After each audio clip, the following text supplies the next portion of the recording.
you hear that? Oh my God! Go! Oh my God! Oh my God!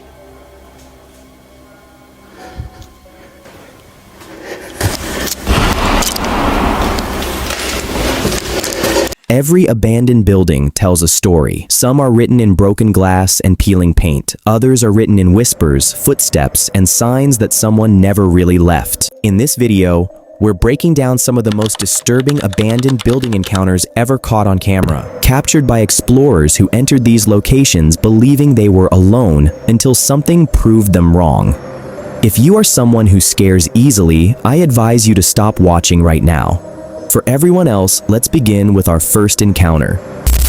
3 friends, one rumor everyone swore was real, and a place nobody visited after dark. Back in the early 2010s, Tim, Ben, and John were the kind of guys who chased local legends for fun. Every town has a story people whisper about. A road, a bridge, a building you're not supposed to go near. In their area, it was an abandoned house buried deep in the woods. The word around town was that it wasn't just abandoned, it was used, supposedly for rituals no one wanted to explain in detail.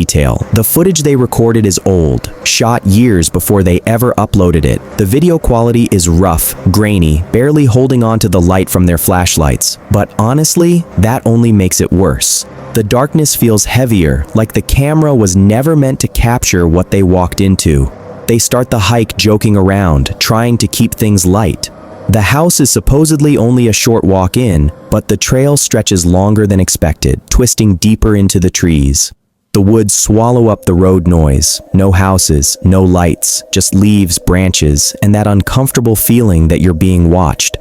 After a quick stop, mostly for Ben to grab his energy drinks, they finally reach it. The house sits alone, hidden by trees, barely visible until you're right in front of it. No nearby roads, no signs of recent life, just rot, silence, and broken windows staring back at them. It takes a few minutes, but they find a way inside. That's when the mood shifts. See the flashlight. It's like, oh my God, dude, guys, this is... Dude, come check this out. Dude, this is nuts. Whoa. Keep on going. What is this? Whoa, guys. Whoa. John, what degree is that on? Oh my God. Okay, cool. Exposure in here is crazy. Dude, look at this stuff. Who writes that? Look at the door, guys. John, come here. I'll do it. Knock, knock.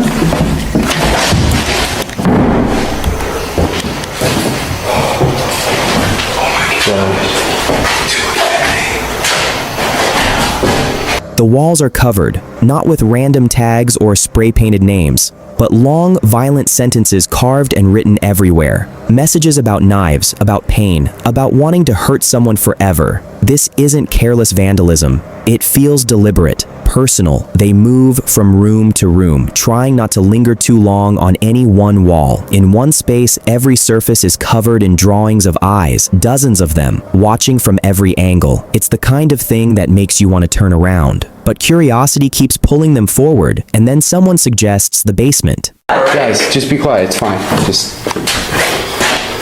Alright, let's keep moving. Sound like everything in here is... John, just be quiet. Dude, just stop talking. Just have Mr. Juicy go first. Fine, I'm gonna go first the whole time. You guys are just scared. Well, it is a little bit creepy, isn't it?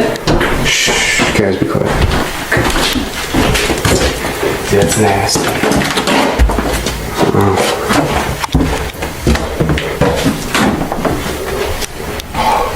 Oh my gosh, dude. Hey, look at this. Come on, we gotta go down there. Okay. You guys wanna go? You're going first. Okay, just go. John, you wanna go? Yeah, I'll go. That's terrible.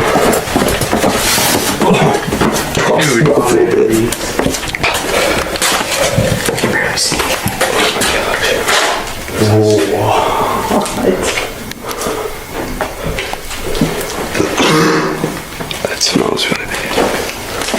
separate room. What is this? Dude, that smell is so bad. What? What? What is that? John, what is that? It's like... Come on, let's go. Let's check this out. Dude, that smells really bad. That is like...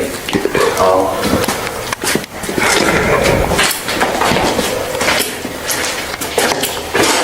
Guys, this smells terrible. I think guys, I'm gonna throw up.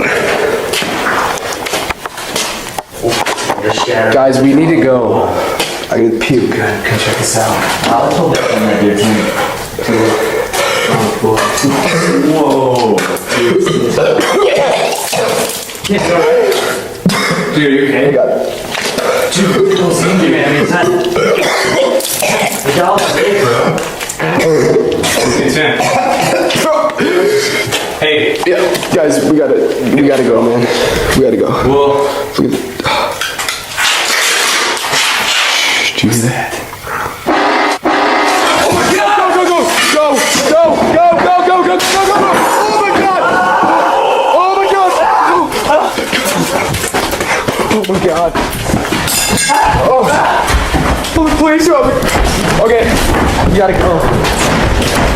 The door's locked. Get open! There's scratches. Go. What's happening? Get off! What's going on? Hang on. What's... John? Get off! What? Dude, John. Okay. Did you hear that? Fuck. Oh my God. Oh shit. I have no idea what Who is it? Who is it? John. Oh my God. Go!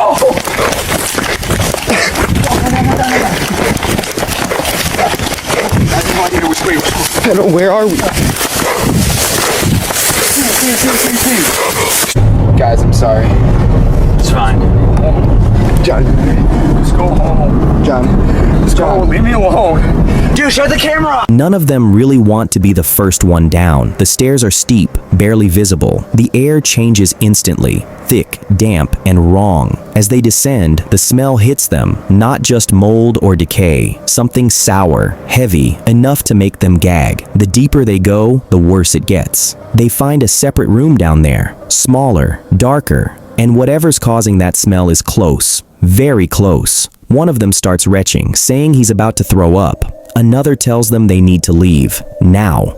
Then they hear something, a sound that doesn't belong to the house. Everything explodes into panic. Someone shouts. The camera jerks wildly. Footsteps slam against the floor above them. There's a crash, like something being knocked over. And suddenly they're running, tripping over each other, screaming to get out. The front door won't open. They pull, shake it, yell. Something slams again from inside the house. One of them starts yelling for help, panic completely taking over. When the door finally gives, they bolt into the woods without looking back, breathing hard, disoriented, unsure which direction they're even running. They make it out, but not unchanged. According to the description posted with the video, this incident happened years before anyone ever saw the footage. And even now, John refuses to talk about what happened in that basement. Whatever he encountered down there, it left a mark deep enough that he won't revisit it, not on camera, not off. So what do you think happened beneath that house? Was someone else down there with them? Or did they stumble into something the rumors only scratched the surface of? Let me know your thoughts. And if you ever decide to explore somewhere abandoned yourself, remember this story. Go with people you trust, know how to get out, and don't assume curiosity is worth whatever might be waiting in the dark. Before we continue, if you're enjoying these spine-chilling explorations, make sure to hit that subscribe button and turn on notifications. Trust me, you won't want to miss the next abandoned building encounter because things are about to get even more unsettling. By the summer of 2025, the Rockefeller building in Cleveland had become more of a warning than a landmark. Once a busy office tower, it spent years stuck in failed redevelopment plans before finally being left behind. By 2022, it was fully abandoned, and not quietly. Break-ins, vandalism, and violent activity had turned it into a place most people avoided entirely. Urban explorer Chris, known online as Urbex Hill, didn't expect any of that to matter when he decided to explore it. He'd been inside countless abandoned buildings before. This was supposed to be routine, but it wasn't. Not long after entering, Chris noticed something scattered across the floor. Small metallic objects reflecting his flashlight, bullet casings, fresh ones. Enough to suggest people weren't just trespassing. They were firing guns inside the building. As he pushed deeper into the structure, the signs became harder to ignore. Cigarette smoke lingered in the air. Used needles were tucked among the debris. Someone had been there recently, very recently. Then he heard voices.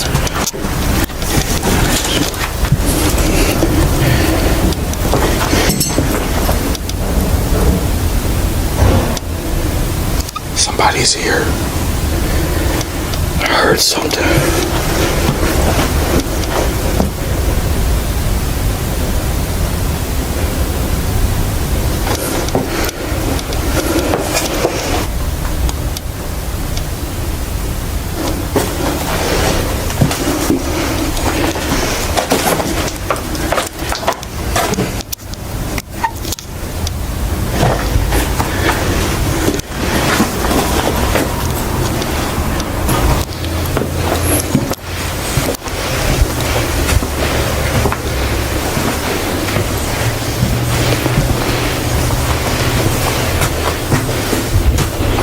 William H. Smith and Associates.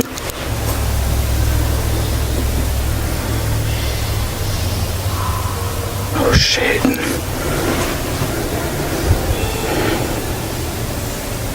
Somebody's here. Listen to that.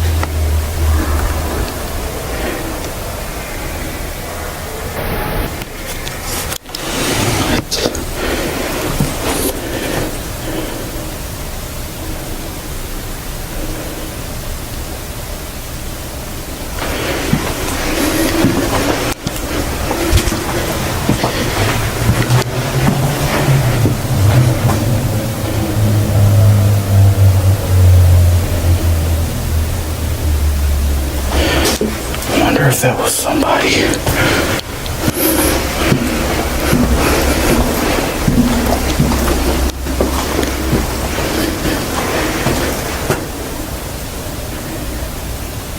What the hell?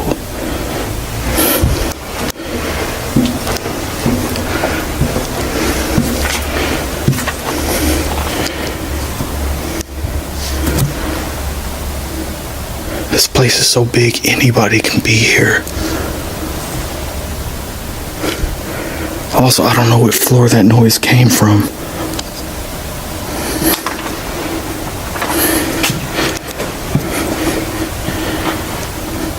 At first, Chris assumed they were other explorers. That wasn't unusual for a location like this, but as he got closer, the tone shifted.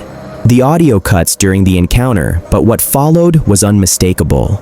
These weren't fellow Urbex hobbyists, they were scrappers, people stripping the building for anything valuable, and they did not want company. One of them threatened to shoot Chris if he didn't leave immediately. He didn't hesitate. Chris backed away, moving quickly down several floors, trying to put as much distance as possible between himself and the people who clearly controlled the building.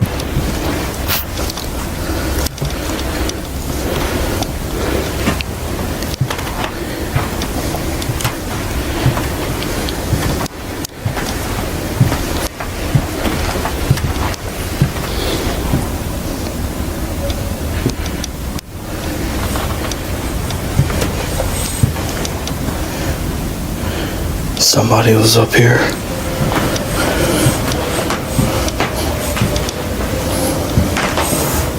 Chips, cigarettes, drinks. At this point in the video, I need to explain a few things. I started hearing a lot of noise coming from the stairwell nearby on the 9th floor, multiple voices and what sounded like music playing from a cell phone. So I quickly pressed record on my camera and turned my light off just in case they were hostile. Unfortunately, the camera audio was cutting in and out during the entire exploration, and it failed to capture the sound during this part. While sitting quietly in the dark, I listened, and they sounded like they might be fellow urban explorers. So I turned my light on and went to the stairwell to see who they were.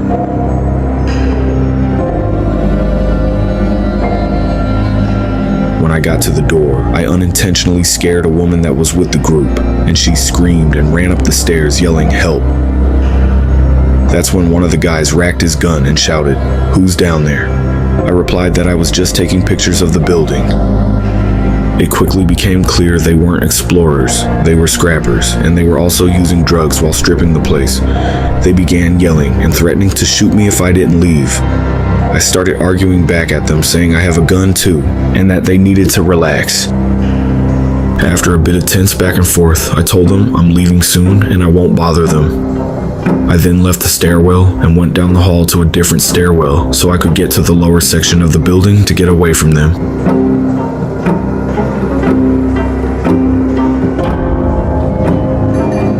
As I walked away, I could hear what sounded like at least 4 people yelling and cussing about me being there.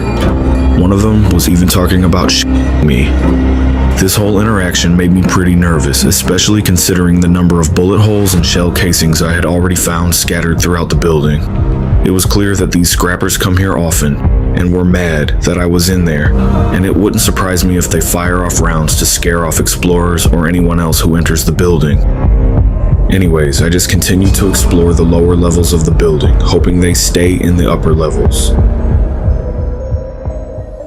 For a brief moment, things felt calm again. Then the voices returned, closer this time, and one another thing that would make every urban explorer run for their lives: a gunshot. Realizing he was being followed, Chris ran through dark corridors, past open shafts and crumbling floors, heart racing, visibility near zero, knowing that one wrong step could be just as dangerous as the people behind him.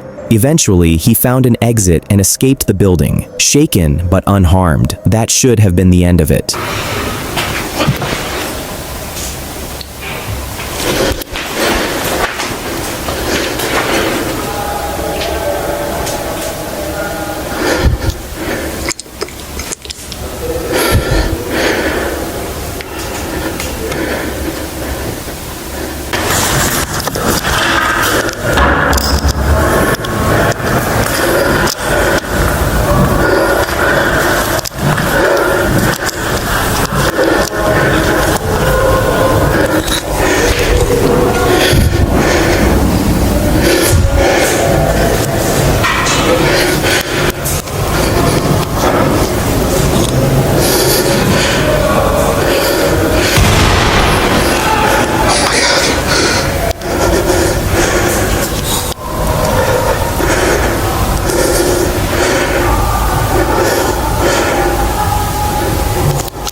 Chris made it alive and unharmed out of the building, but what would have really happened if things didn't go well for him?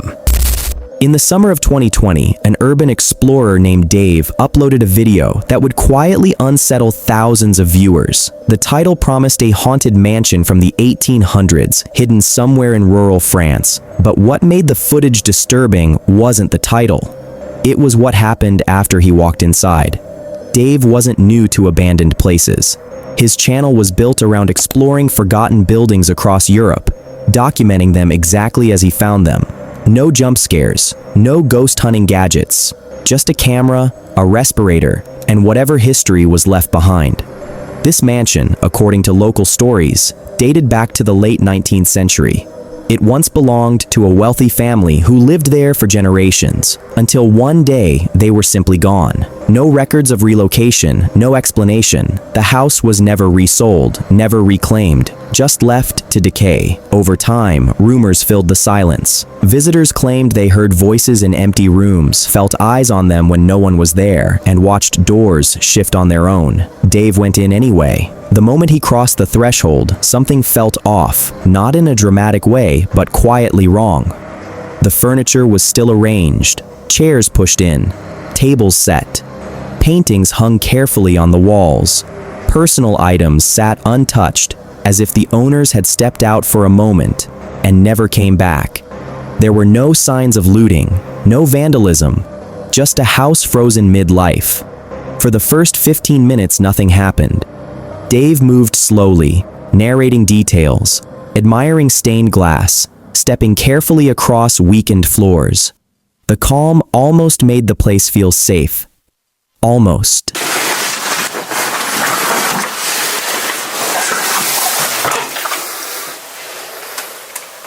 Wow.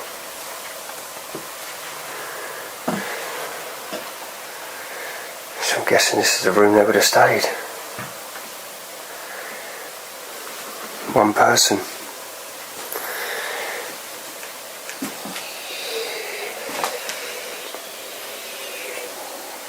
So cold.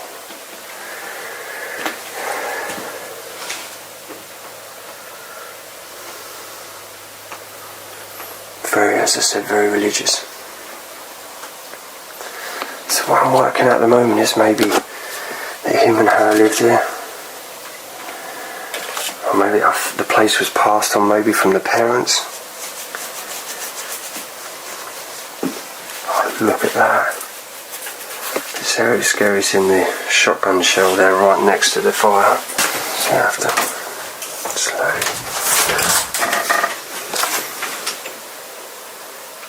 The door's wobbling. Ben?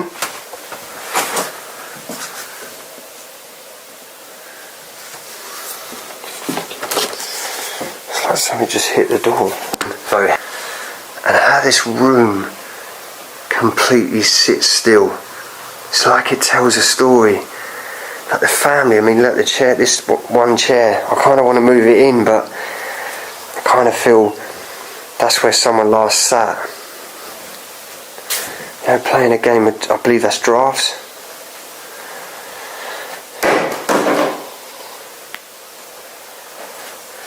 Guys, you'll word that. I'm going to spin this camera quick to show you.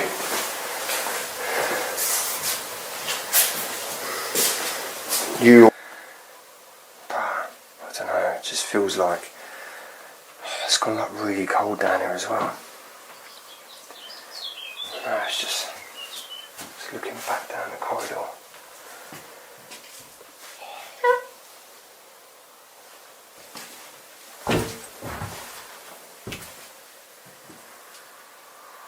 Hello?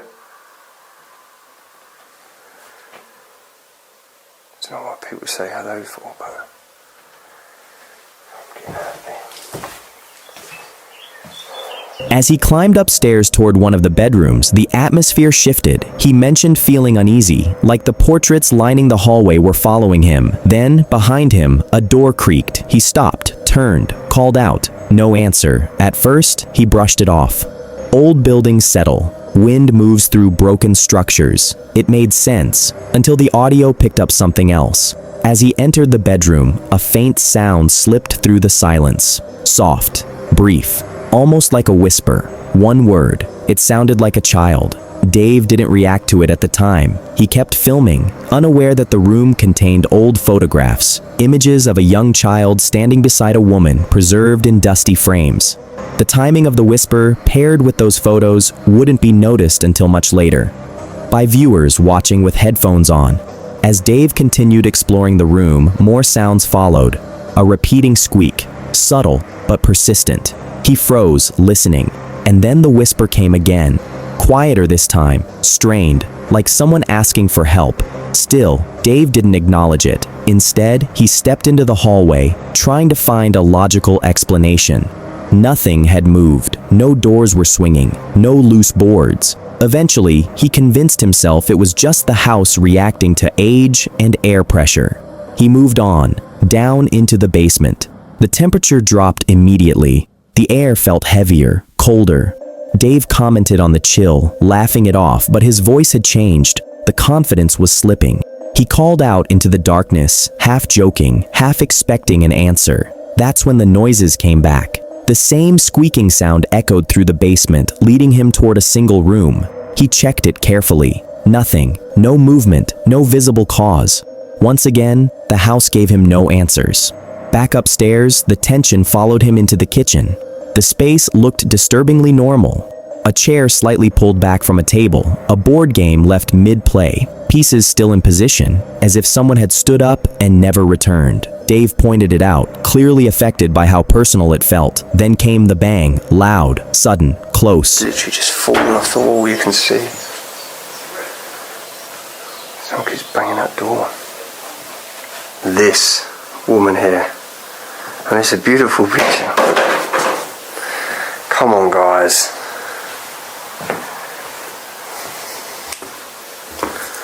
I'm trying to video, man. Something keeps banging out here. It's freaking me the beep out. I'm telling you now, it's freaking me out. If there's anyone here, knock once.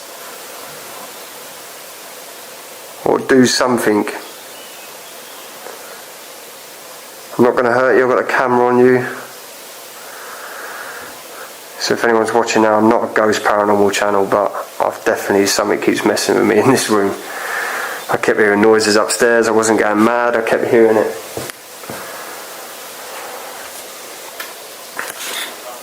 Guess it doesn't want to play.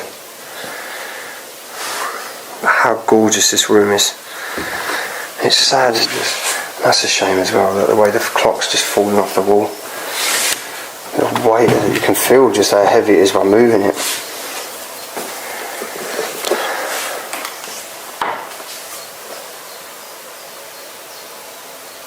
Come in. Guys, you just all see that. Oh. Guys, that door just literally opened and closed.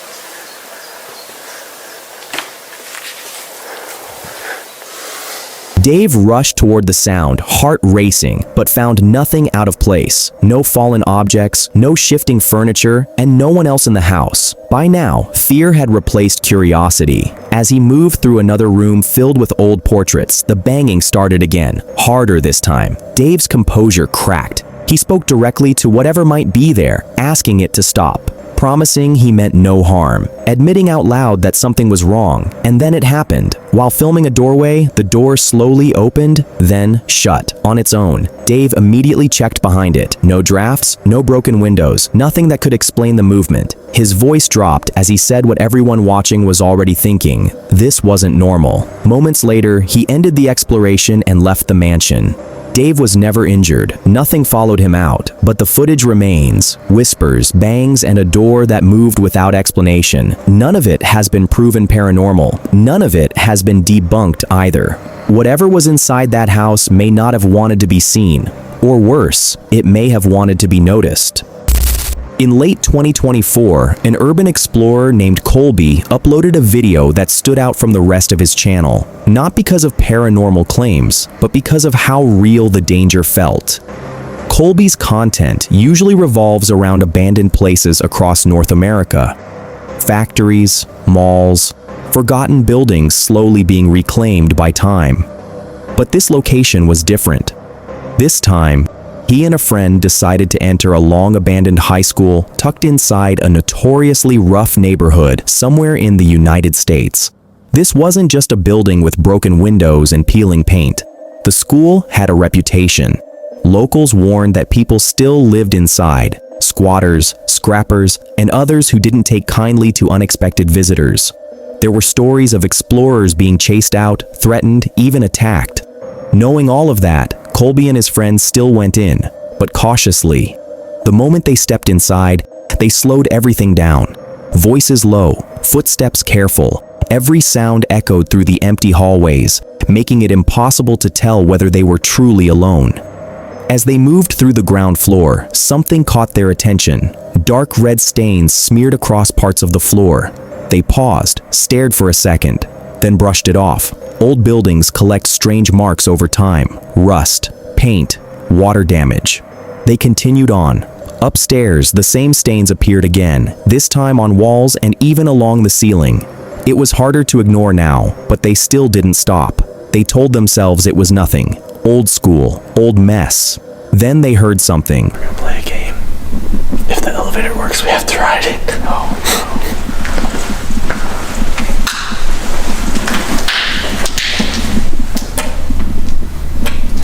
I think we got lucky today. There's just like broken glass all over the floor. Let's check some of these lockers. Oh wait, they have it all locked. They locked them. Oh no way. What? Look at these. Wait. Brand new ladder. Hey, wait. I heard somebody walking out there. That is a brand new ladder. That's what I was gonna show you.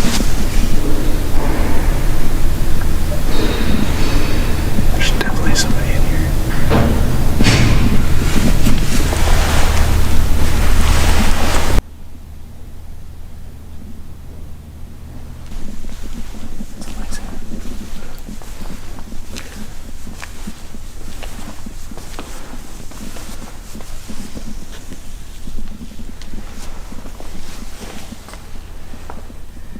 Howdy. What's going on?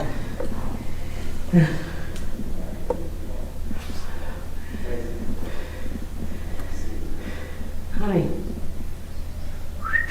Babe. Found the two people that he's seen coming in. Found the two people that he's seen coming in. They're up here. Who was that? Fellow scrapper. Oh, Scrapper?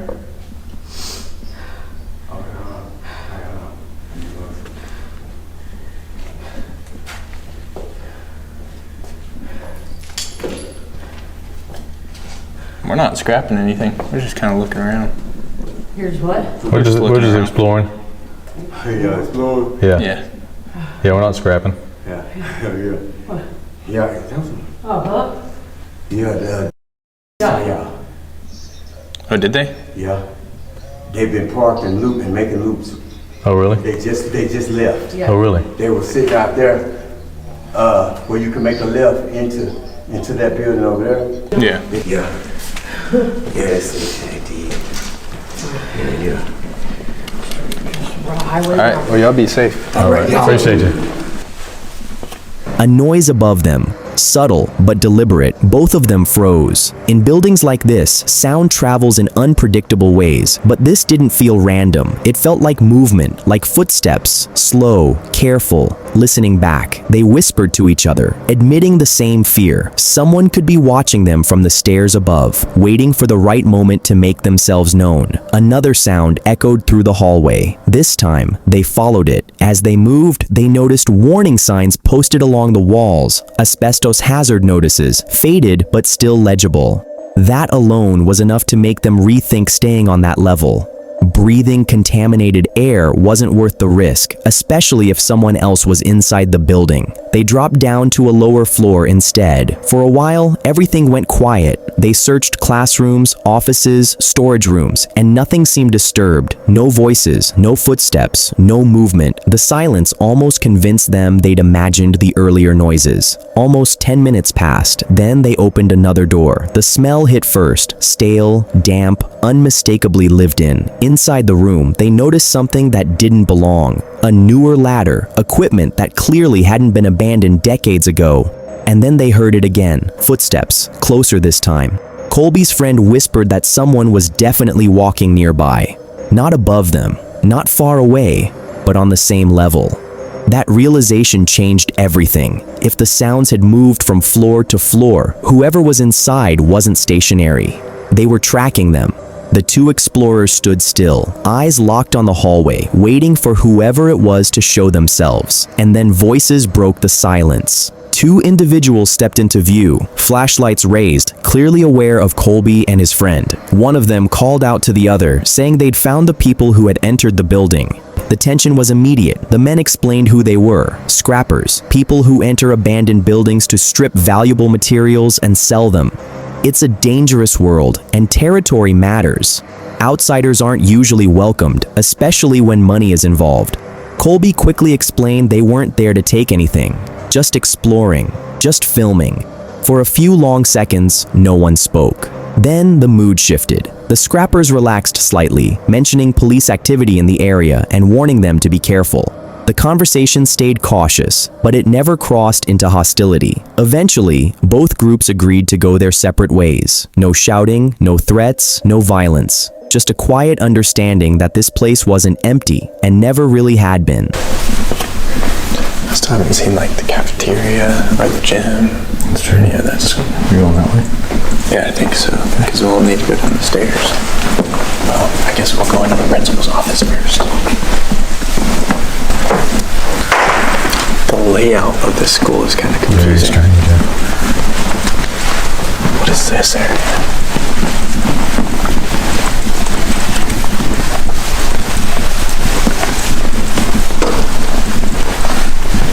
Colby and his friend didn't encounter anyone else that day, but the experience served as a reminder that abandoned doesn't always mean unoccupied, and sometimes the most dangerous encounters aren't supernatural at all. Sometimes it's the living you need to worry about most.